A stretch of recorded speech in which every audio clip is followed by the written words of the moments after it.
Welcome to Authentic Living with Roxanne, a place where we have conscious conversations about things that really matter in our lives.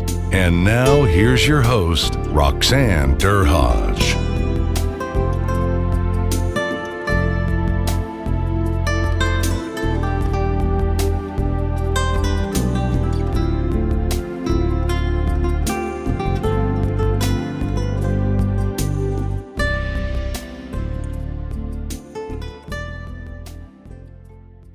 Everyone, it's Roxanne Derhodge with Authentic Living with Roxanne. Today I have a special friend and colleague and Canada's recognition expert, Sarah McVanel, with us. Sarah's been my guest, obviously, a couple times, and it's always a pleasure, Sarah, for you to spending your time coming in and sharing with us about recognition.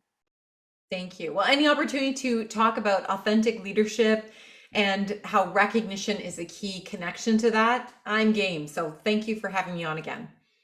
Now, I know that you've done a lot of work with leaders, and obviously recognition is what your focus is.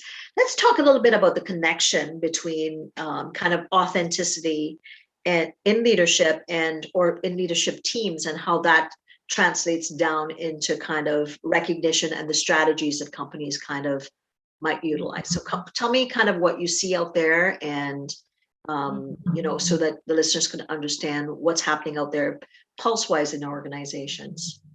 Well, interestingly, pulse-wise, as I've been working on revising my first book, Forever Recognize Others' Greatness, the second edition, we're going to have some really interesting data about how the gratitude effect in hospitals and other caring organizations has gone up. It's increased organizational engagement 8%, which for those of us who nerded out in the human resources and organizational culture world, that is an incredible increase. 1%, you would be dancing in the street. 8%, it's virtually unheard of.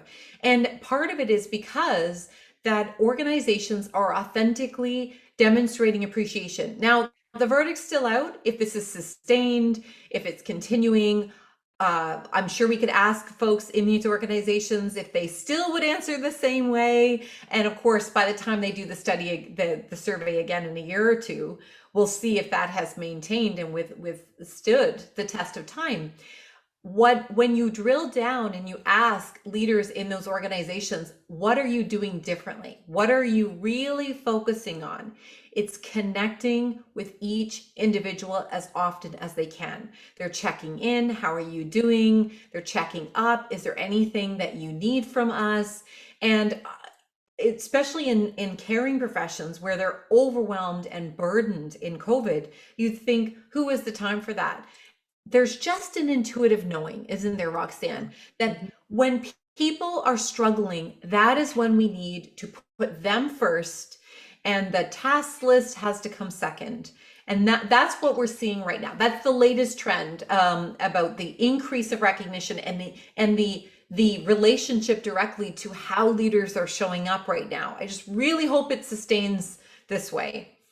So to clarify then, so you're saying, because they're doing the small things, the small bits of connections, taking the time, just checking in with people, employees are showing a gratitude increase just because people are doing the small microscopic things to let them know they matter. And that in turn is making employees feel more connected to their leaders and their leadership teams. Probably the gratitude effect is going both ways. That because the organizations and leaders are feeling grateful and expressing it authentically. So I really appreciate you picked up this extra shift. I know it's tough. How are you doing? I know you're just back from having had your positive test and now you're back. How are you doing? It's the specific acknowledgement person by person versus people feeling like a number, which is often in organizations where authenticity is low and recognition is low, people feel like just a number. They feel it's very transactional. You could replace me with somebody else. And if you found somebody cheaper, you'd replace me tomorrow. And sadly, that is the reality for many people. They assume that because that's sort of the way they're treated. Even if the organization doesn't believe that, it's the way in which that happens. Hiring and performance appraisals and or conversations are coach like versus more telling. There's lots of those things that are shifting a little bit right now. And then it creates a reciprocal gratitude effect. Like, I really appreciate that you checked in, and I'm glad that you noticed, and thank you for acknowledging that this is hard. To use the example of healthcare, which is a lot of my clients are in the caring professions, healthcare being one of them. Everyone does the best they can. That is why you choose to work in healthcare. It's part of the deal, so to speak. And healthcare professionals are used to giving so much. If anything, they give, human giver syndrome. I give more than I take back. We can get compassion fatigued. What can help insulate against that is when people feel seen, heard, valued. So don't forget to take your break. And thank you so much for delaying your break. And, I'm not going to call you in next shift. I know we're short staffed, and thank you for volunteering. We're gonna do our very best to fill the position. So really tuning into what people are going through and acknowledging the human behind the job, as opposed to we have a job to do that we need a human to fill that position or that shift.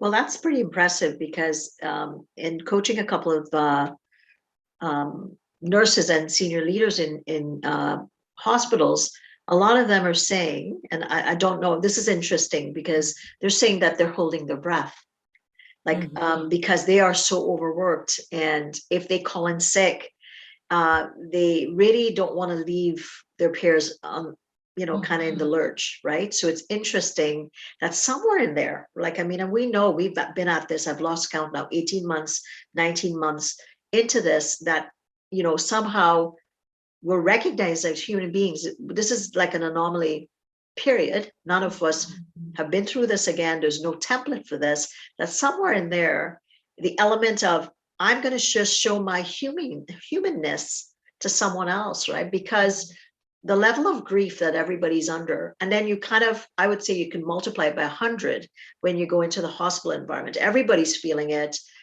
People have lost family members, anybody that's gone through that, there's a ripple effect in families, all those things. But when you go into the hospital and when you actually see the pain, that must be a hard level to be at, right? Because now you're not removed, you're going into the eye of the storm every single day.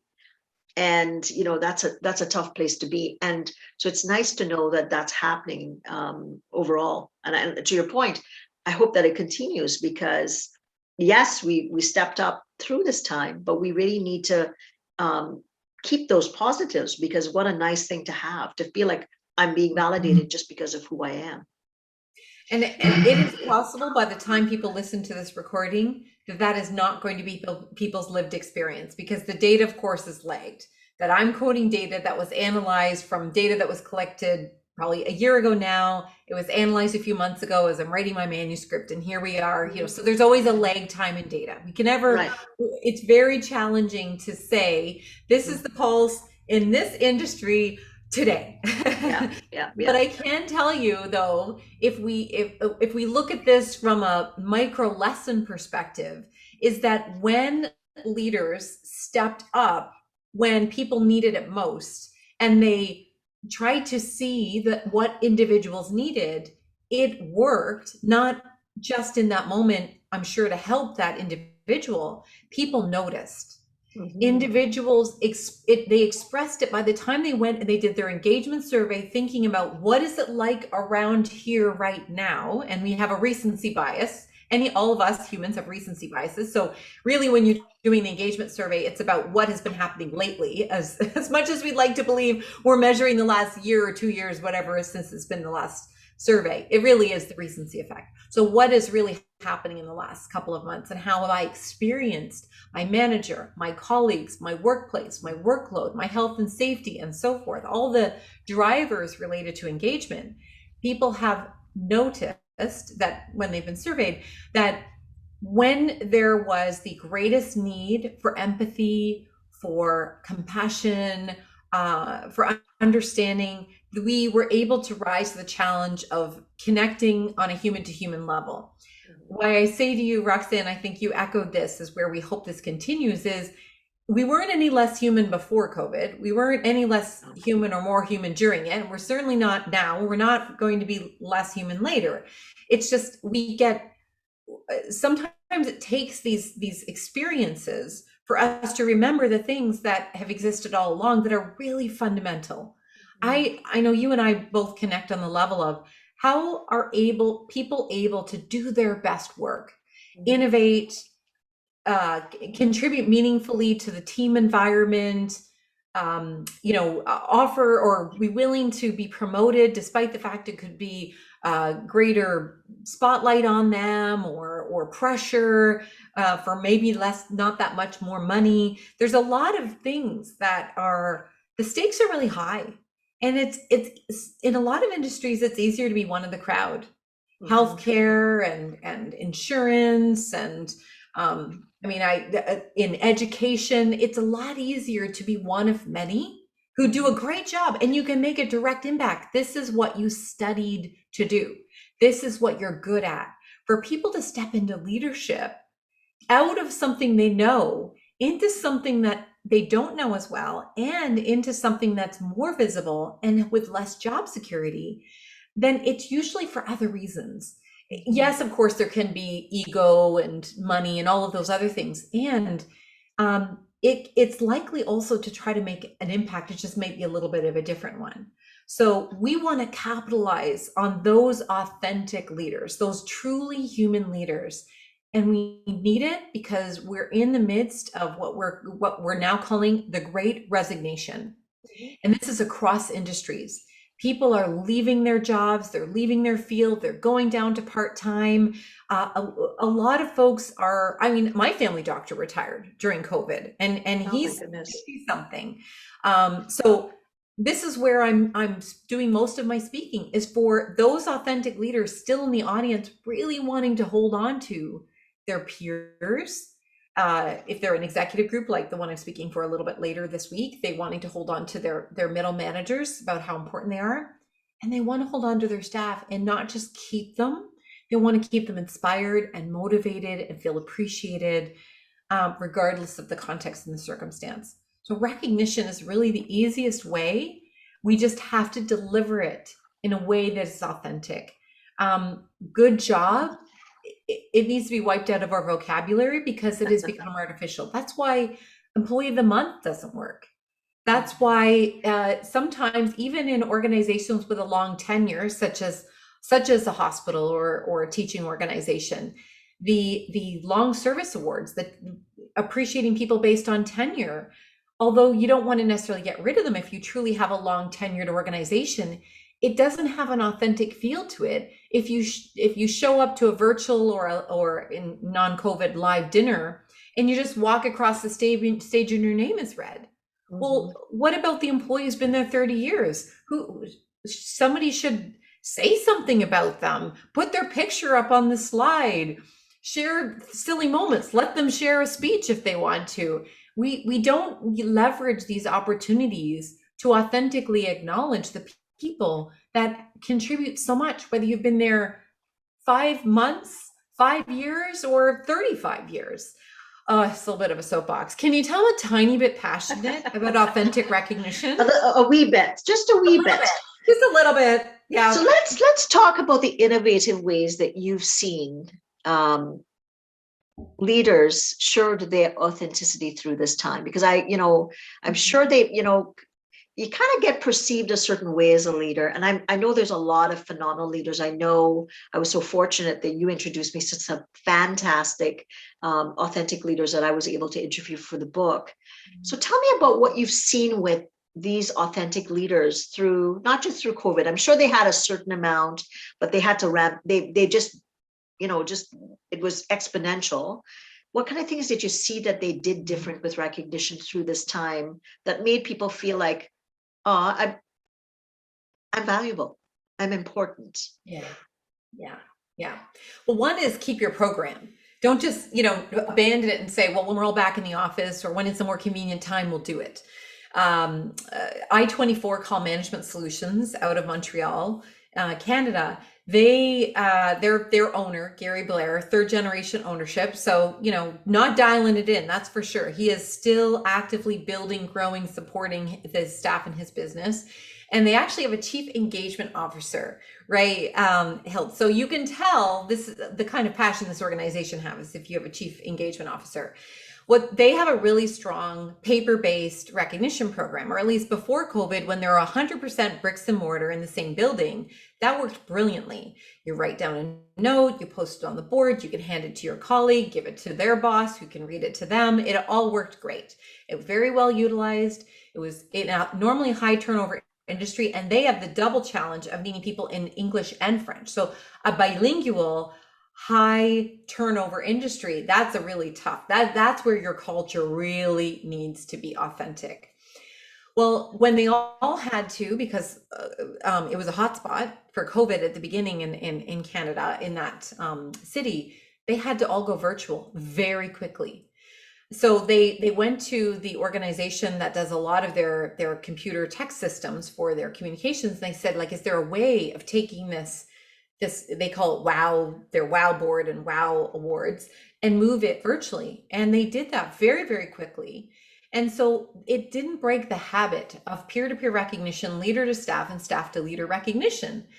And they went one step further. Not only did they make sure it was virtual and didn't have a time lag, so that people still felt like, okay, wow. So it's almost freshens it up, right? Because now it's just somewhere else. It's in another medium. So that was an interesting, just phenomenon. Is it live that if I give feedback is you've done something phenomenal? Oh my God, Sarah just, did XYZ. I put it in because I'm working with you on a project. Does it go live immediately in a live stream, or does it go to the recognition officer that puts it on a board that kind of translates it out? Such a great question. Never have a bottleneck in your recognition system. It should not be vetted, approved, reviewed before people can experience it. Yes, trust and believe that people are not going to abuse it, that it's true and that's honest. Change it if you have a problem, but do not assume that it's going to be a problem. One of my pet peeves about recognition programs is when there are gatekeepers, when there are barriers, because there's all kinds of reasons that we could spend an entire podcast about the reasons, the things I've had to do to rebuild organizations' recognition programs to remove those barriers and bottlenecks. So yes, so that's a great question. For this organization, it's in their communication system. It's in their platform. So I could, if you acknowledge me and I was in that system and I was in that location of the system, I could see it in real time. Oh, wow. And it gets better. And there's more. They decided to turn those acknowledgements into YouTube videos. So both an English version and French, and they put it up on YouTube. Wow. And so now their staff every month, because they do a roundup at employee meetings, right? The all staff meetings. And now you can see it. And what a source of pride that is. You could share it with your family. Your customers can now see it. And their business is going to be much stronger. As you can imagine, who doesn't want to work with a company where I can see by looking at their YouTube channel how great their people are? They put it on their Facebook channel, their Facebook page, their company page. So this is one of the interesting things about an organization that was already had a strong culture. They were battling very effectively the normal retention and turnover crisis that exists in their industry, which further validates authentic leadership was working well, and recognition was a key foundational element to that. They used COVID, initially was an obstacle. They used it as a way to get creative and innovative. And now if you ask them, they will not stop doing their videos. They will not, if they all physically go back in the office together, which it's unlikely. That's an organization and an industry that could actually have a blended hybrid model based on desires and needs. It's entirely possible. So they can have the paper-based, they can have the virtual, they can have the YouTube. They'll probably innovate it 18 more times, which is exactly what we need to do to recognize. Because as new staff join, they may bring new ideas, have different expectations. It may be an opportunity to go back to basics of some of the things that if you've got new folks who maybe didn't see the way it was, and you can try some of those things. So so many part of possibilities, so many possibilities though, because I'm thinking from the relational transparency lens of authentic leadership. So, generally a lot of times, when I was in corporate, it was kind of like front of the house, back of the house kind of thing, right? Mhm. And, but what I hear is that this barrier has now been removed, because then if I'm trying to work with that company, and I'm just trying to get a sense of what's the pulse like to work with that company, it's out there. Like, their employees are talking about each other. I can check it out. Versus, when I was a corporate consultant, I would go in quite literally, Sarah, and I don't know if you can relate to this. And when I would, be assigned a new account as an executive, I would generally have to go in, obviously meet all the senior people, and then talk about the rollout strategy, those types of things. And I oftentimes would sit in these towers in Toronto or wherever, and I would be, I'm here to see, so and so, and they wouldn't know who I was. And I would sit there, sometimes in the lobby, because they're busy, sometimes 15 minutes or something. And oftentimes I could get a sense of what the corporate culture was just by the interface that I would be seeing kind of in that, that lobby, by the reception, how they answered the phone, how people were kind of walking past each other, those types of things, right? Like, that was my kind of, but this takes it like to a whole other level. And oftentimes what I felt sitting there was what was the context of a culture. Well, it's so funny that you give that example. I have not thought about this in 2 years, maybe 2.5 years.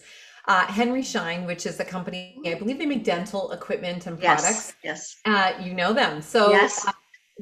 when I was going to meet with their CFO and his EA to plan, every summer they do an engagement where they bring everybody together to celebrate their customer service and finance teams as a way of acknowledgement, which gotta love CFOs who get the importance of that. And it was true and authentic. It wasn't just like, oh, I need to check it off the list. It was meaningful.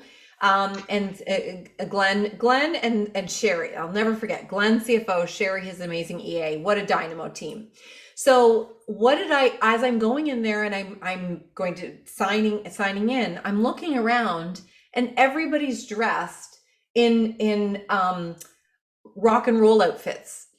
Somebody looks like Madonna, and somebody looks like Michael Jackson, and somebody looks like Billie Holiday, and there's records on the wall, and there's a record. Somebody brought in a record player, and I said, I don't know if I'm in the right place. The name on the building says where I think I'm supposed to be. And she said, oh, no, you just came on our, I don't know what it was, our summer something or other day. I can't even remember it because it was so culture specific that it was a day. And Sherry came down to get me and her funky, I think it was Shania Twain. She was Shania Twain. She brought me up and I met Glenn. I'm like, Glenn, where's your outfit? And I think he put on a cowboy hat and he said, I am a country music singer. Decide which one. So, even he tried his best to, get into it. But the point is, you could feel it. You could. Mm-hmm. So here I am going to meet with this company about how do you do an employee appreciation event, your annual appreciation event, on a day when it is the annual day where they do it was some contest and they do like these quizzes, and they said, oh yeah, by the way, if you want to enter the quiz, here's the little quiz, and the draw is at 4. And even the guests who were there visiting with people that day were allowed to participate. I could tell I was going to love this group. Yes. And sure enough, I've done events for them twice.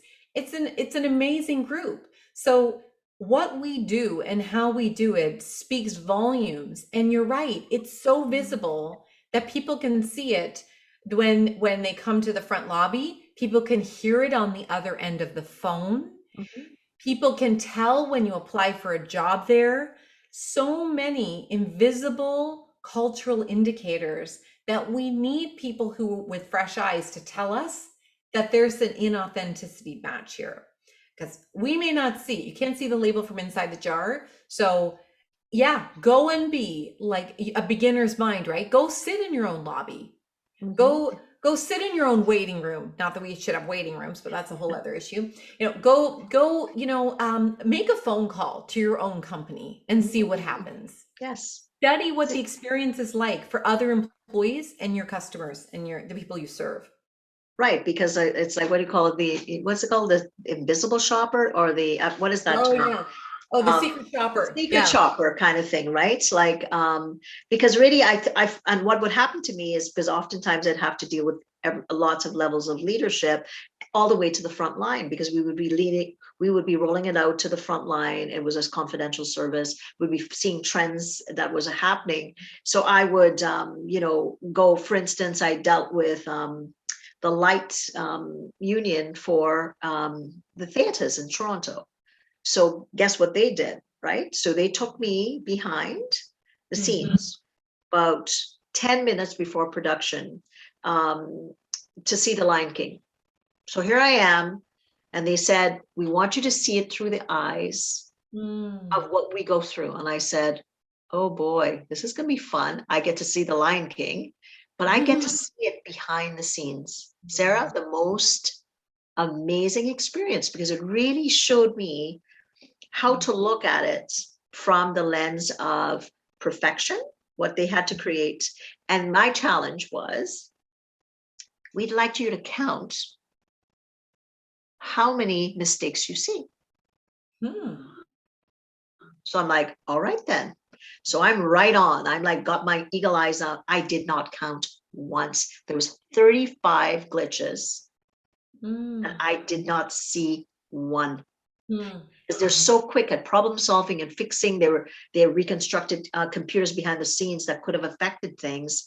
So again, from a psychological perspective, it allowed me to see potentially how the actors would have to, go on as normal, and then how, the managers would have to manage them, and all those things. But it's an aggregate that allowed you to see it, right? And what people are doing their jobs from at such a high level. But again, from, the psychological element, recognizing how could we support them, understanding the pressures of the industry, right? Which is, yeah. And the connection between authenticity and recognition is, how do you authentically acknowledge, wow, we overcame 35 issues, as opposed to what sometimes happens, which is, how did 35 things happen? We are professionals here. How is it possible? We had 35 mistakes. So it's the where you come at it by understanding and appreciating the pressures, the stress, that's kind of goes back to that 8% we were talking about. So rather than say, like, you're going to need to work harder, people know that already. Instead, it is, we appreciate that you're working harder. So one of the things I think that we can do as leaders to truly authentically see, to be behind the curtain like you. Yes, your job as a leader is to make sure there aren't quality issues and competency gaps and bullying, incivility, and all the things that are terrible, that you have a responsibility to make sure that you're rowing in the right direction. And that if that's not happening, in the rowing term, they call it catch a crab, where your oar shudders in the water, and it could really cause a problem if that happens. So you want to be able to catch it before it becomes a really big problem. And if you can't do that from up here, you cannot, and I'm visually showing, you can't do it from up on high in the ivory tower, as you say, looking down in clicky high-heeled shoes and pinstripe suits. If you really genuinely want to connect with the people who add the most value in the organization, and I'm sorry to say leaders, it's not the CEO. The CEO's job is very important. So CEOs, I love you. I have huge respect, not qualified to do your job. Huge respect for you. And who would the customer notice if you're gone tomorrow? And for one day, you're only gone for one day. The person who, if their phone's not being answered, or the care's not being delivered, or nobody gets their mail for an entire day, that's really visible. That can create a huge bottleneck in the whole reason for being. So we need to acknowledge, by putting ourselves in the shoes of those people, we call it visible leadership and lean continuous improvement. It's going to Gemba is what they, if you're actually in the let's say a Toyota, they would say, go to Gemba, which refers to a circle where you stand in the circle and you watch and you study. That's what you did. You went to Gemba. And when I was in a senior leadership role, I would hear on a Tuesday at senior team what was broken. And on Friday, I would spend it in scrubs or in runners or wherever the quote problem existed that we couldn't figure out how to solve in senior team. I'd go there and I'd try to study it. And, not only would I come back with greater information, and frankly, sometimes my clients, my peers would respect that, and other times it'd create waves, as you can probably imagine. And I'm not criticizing them. They have their way of leading. I honestly didn't know how I would ever contribute at senior team if I didn't go and study what was going on with the people who could understand it. Here's what mattered most to me, though. The people who were experiencing the pain of that issue not yet being solved, or that we did not have a good, viable solution to, they needed to feel that somebody was listening, that somebody was paying attention. Because even if it was such a colossal challenge that it was even outside of the realm of anybody on senior team being able to fix, such as in Ontario, well, every hospital, you have a backlog of beds, of people in beds in emergency. We can't create more beds. We can't pull funding out of the air. There's lots of things that we could probably do to iterate, and that's good organizations do that, good hospitals do that. And it's virtually impossible to have enough money and funding to do everything you possibly would ever want to do for a patient. So what we can do is we can make sure that the people providing the care, the one experiencing the strain of an overrun emergency department, of the families worried about the care, about hearing infection controls concerns, that you have patients who should be isolated, but you do not have another isolation room. The worst thing that we can do for those people is let them suffer on their own and not go down there and say thank you, or ask a question, or roll up our sleeves and do something about it. Undercover Boss is not just a reality TV show. It needs to be how we authentically appreciate and acknowledge people. Because if there's nothing you can do in that moment to fix it, you can study it and you can be with the people who are the ones struggling the most with that issue. And it can be on the customer side too. Go and spend time with your customers. It doesn't have to be the people providing it. It could also be on the other side. This was such a great interview that we decided to turn it into a 2-part series. Be sure to tune in next week for part 2, so you don't miss out on the amazing content. Thanks for tuning in to Authentic Living with Roxanne, creating the space for positive, healthy change. Roxanne is a keynote speaker, psychotherapist, and coach. To work with Roxanne, visit roxannederhage.com/blueprint. We'll see you next time on Authentic Living with Roxanne.